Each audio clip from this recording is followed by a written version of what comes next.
Hi, I'm Dan Nelson. Thanks for joining me for another free art lesson. Today I'm going to talk about the third immovable block of the human figure. If you've seen some of the earlier art lessons, you recall that I have identified 3 blocks in the human figure that do not morph or flex. Everything in between those blocks flexes, but the 3 blocks are the skull, the chest ribcage cavity, the chest cavity, and the hips. And if you haven't seen it, go back. Really? We'll wait for you. Bring a note from your mother. I'm going to know why you're late. Go back and check out the immovable block of the chest and the hips, and then you'll be ready for number 3, the head. Now, you've perhaps already seen in one of the earlier art lessons, or you've seen somewhere else, that the head can be simplified to a rectangle. Viewing from the front, a rectangle that is roughly 2 by 3. Now you understand, I hope, that the only reason I'm dividing into 2 by 3 is because that's the overall ratio. Now we're going to take this unit and come up with a much more sophisticated mnemonic device, a memory tool, to help you remember how to draw the human head. So, new page.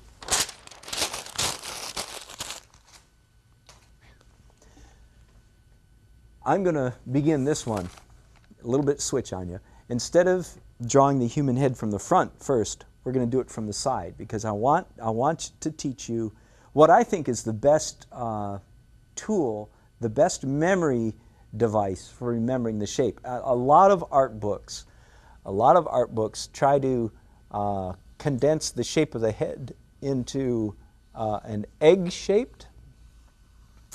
And I bless all those art teachers, but I think that's a terrible way to start the head. Why? Because the egg is an extremely complex geometrical shape.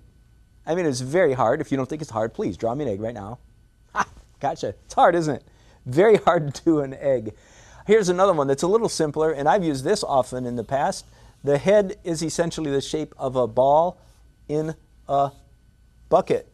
That's, maybe a basketball or a soccer ball in a bucket. But there's still so many variables there. The question is, how big is the bucket? How big is the ball? And so on and so on and so forth. Still very hard. Then there are many others. But I'm going to jump right to the memory device that is most helpful for me. But in order to start it out, rather than drawing this head from the front, we're going to turn this person to the side. Are you with me? So they're going to be facing to our left. And we could do it either way. It doesn't matter. But just since I've been favoring turning to the left, I'm going to stick with that for now. The shape of the human head is begin by drawing a circle. Now let me back up here and say something. The progression that you want to follow when you're learning to draw anything new, but especially something as complex as a human figure, the progression that you want to follow is from simple to complex. Okay? I'm sure that makes a lot of sense. You can only take in so much new information at a time. Everybody can, no matter how bright or how slow you feel like you are. All of us, we can only take in so much information. So it's always best to start very, very simple and move to the complex. And of course, if you've been watching my art lessons, you've seen this happening all along. Now, let me explain one other thing. It's much easier to imitate hard angles than it is to imitate curves. What I mean by this, if I were to say to you, imitate me, follow me, copy me, draw this kind of cattywampus, that's a Texas word, draw this cattywampus Z for me, you could do a pretty good job. Whereas on the other hand, if I said, imitate this curve for me, this, do you understand, is a much, much more highly complex equation than this, even in mathematics. This is a very simple equation. This is pages and pages of numbers to get this curve exactly right. And that's what your brain has to do. So what I tend to do, and many other art teachers who teach how to draw the human figure, is what I tend to do is try to reduce the human figure to straight line geometric shapes. First, get it?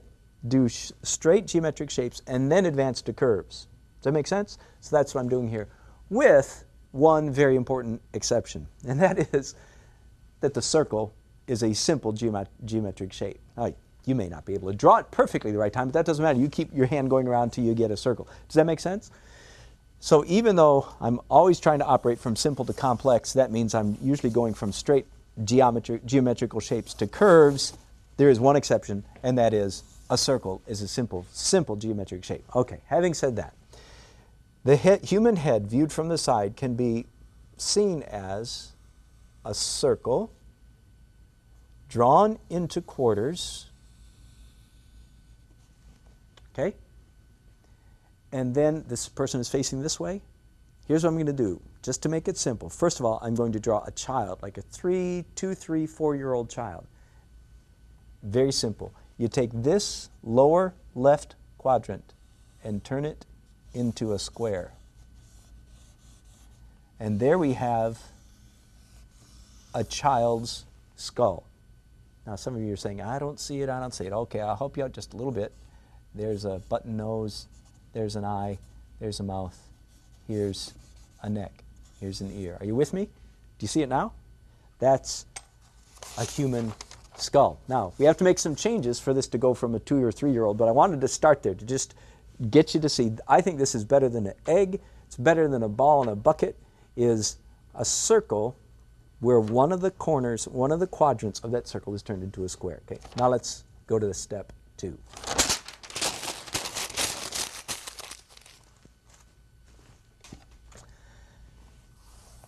I'm going to start out bigger, circle, 4 roughly equal quadrants, turn this into a square. Now that's a 2 or 3-year-old child, as I've already demonstrated.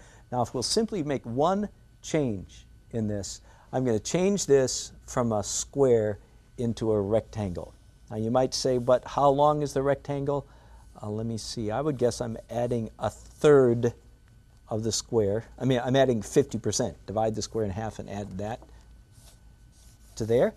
Are you with me? We've already got this human skeleton. I already have a human skull, don't we? You can finish it from there without any more help from me. But we're going to make a few more refinements. If you carve this down, you get the jawline down here. If we taper this off a little bit, we get more of the proper angle of the typical average human face. And now let's turn this back around to the front. So we're viewing this human skull, this human head from the front.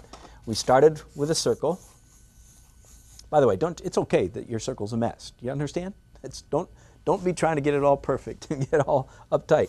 Messy circle is just fine. Just keep your pencil going around and around and around until you get something that looks circle-ish.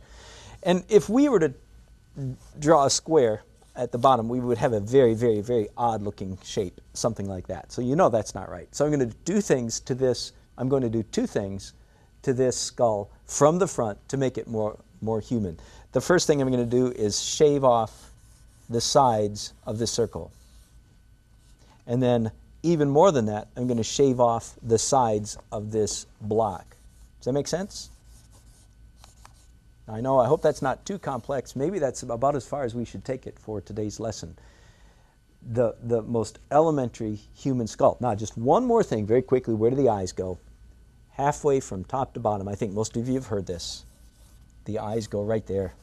We'll talk about that on our next free art lesson. Hope you're having a good time drawing. Amaze your friends. Please your mom. Get something good put on the refrigerator. Won't that be great? Hope you're having a good time. I sure am. Thanks. Bye-bye.